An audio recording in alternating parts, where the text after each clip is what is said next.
High school reunion. Exterior, West Point High School, gym, night. Daniel and Nicole step out into the night air and head for the parking lot. Maybe I should drive. Nah, I'm fine. They arrive at their car and Daniel opens the passenger side door for Nicole. He looks back and sees that John and April have followed them out of the gym. Great. Hold up, Daniel. I really don't think you should be driving. Thanks for your concern, but I can manage. Seriously, it's not just your own neck you have to consider. You got Nicole with you. I said I can manage. Daniel gives John a dirty look. You know he's had too much to drink and shouldn't be driving. Think about what happened to Richie. Nicole considers the situation for a moment. He's right, Daniel. You shouldn't be driving and I'm not getting in the car with you. Get in the car, Nicole. I'm fine. No. John and April can take me home. Sure, John's gonna drive 4 hours there and drive 4 hours back. I will if I have to. I'm not gonna tell you again. Get in the car now. At first, it appears that Nicole might refuse to obey her husband's order, but then she climbs into the car and Daniel slams the door after her. All John and April can do are stand by and watch as Daniel walks around to the driver's side of the car. It's been real, people. You know, you haven't changed a bit since high school. Daniel opens the car door and gets behind the wheel. Right on, John. I was perfect then, and I'm still perfect now. Daniel closes the driver's side door. Daniel starts the car, backs out of the driveway, and spins out as he takes off out to the parking lot and down the road. April takes hold of John's hand. If he hurts her, I'll personally kill him. John pulls her to him and puts an arm around her. Interior, Daniel's car on the highway, moments later. Daniel takes his eyes off the road and looks at Nicole. Since when do you not trust me? It's not that I don't trust you, Daniel. Then what? You may be above a lot of things in life, but you're not above the influence of alcohol. Nobody is. I'm not interested in dying young in a car accident. So you think I don't have your best interests at heart?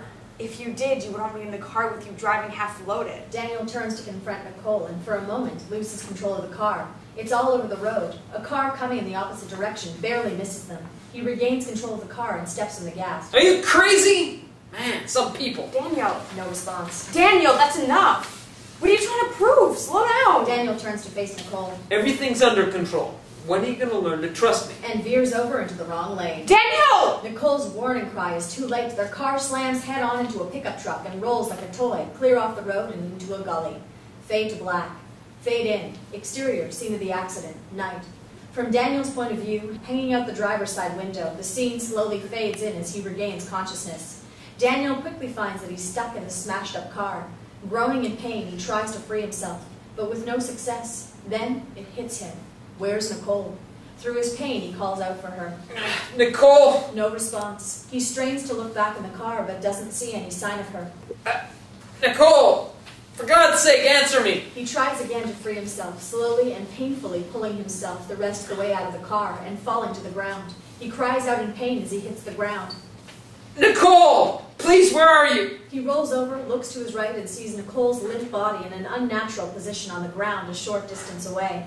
Nicole! Oh God, please be alive. With tears streaming down his cheeks, Daniel manages to half crawl, half walk to his wife's side. He lifts her up and, holding her tightly in his arms with her head against his chest, begins rocking slowly back and forth. Don't die on me, please. I'm so sorry. Daniel looks around and then calls out. Help! Can anyone hear me? He turns around and sees the other cars overturned and resting against a tree. There's no sign of life in that direction. Oh God! Help! Somebody help me! Daniel's attention is drawn to what could be a man standing at the side of the road a short distance away. There's a bright glaring light around whatever it is, so it's hard to make out who or what it is. Daniel squints his eyes, trying to discern if it is in fact a man. Hello? Can you help us? The object remains motionless. The wail of sirens approaching distracts Daniel, and when he looks back, whatever the brightly lit object was is gone. An ambulance pulls up at the side of the road.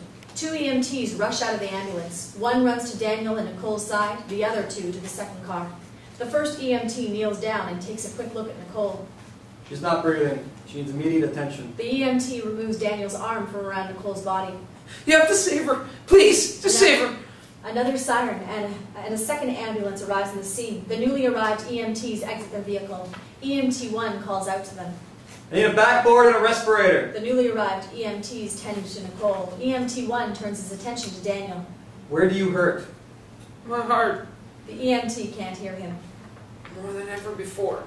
What's that? The EMT has to lean in close to catch Daniel's words.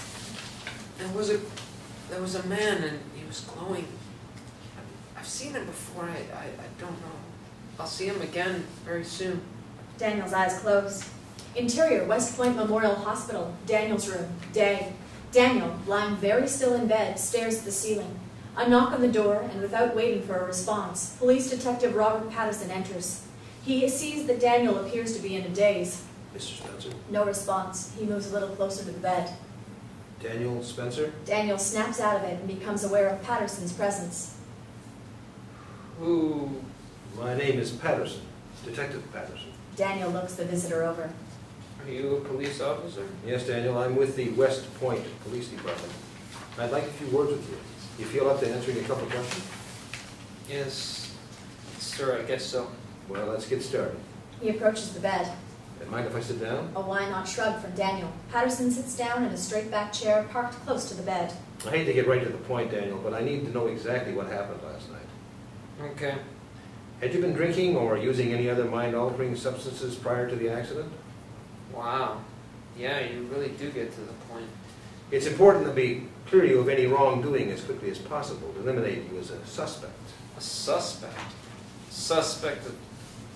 Manslaughter. What? The folks in the other car, well, They... Daniel can't get the words out. the two kids in the front seat were DOA. The two in the back were in critical condition on arrival at the hospital. Neither made it through the night. Daniel. Daniel struggles to catch his breath, and then with great difficulty, he looks like he's going into a panic attack. You need to calm down and try to breathe normally. Slowly, Daniel regains his composure. In order to clear you, I need your complete concentration and for you to answer my questions as accurately as possible, okay? Yes, sir. Were you drinking last night? I had a few beers at the reunion, but that's it. It wasn't like I was drunk or anything. How many beers is a few? I don't remember exactly. Maybe 3 or 4. We were fighting. I was distracted. What's that? My wife and I were fighting just before the accident. What were you fighting about? I'm not sure. I can't really remember. Me and my ignorance, maybe. At the reunion, she wanted my friends to drive her home. And that bothered me. It was like she didn't trust me. She thought you had too much to drink? I guess. I yelled at her, made a scene. Why would you yell at her when she was only trying to protect herself? I don't know. I really don't. I guess I just let my ignorance overcome my judgment. I've never been one who liked being told what to do by anyone. An elderly man in scrubs, Dr. Evans, enters the room, followed by a nurse with a tray upon which rests a syringe and a cotton swab. I need a little more time, Doc. The look on Doc's face speaks volumes, Daniel notices.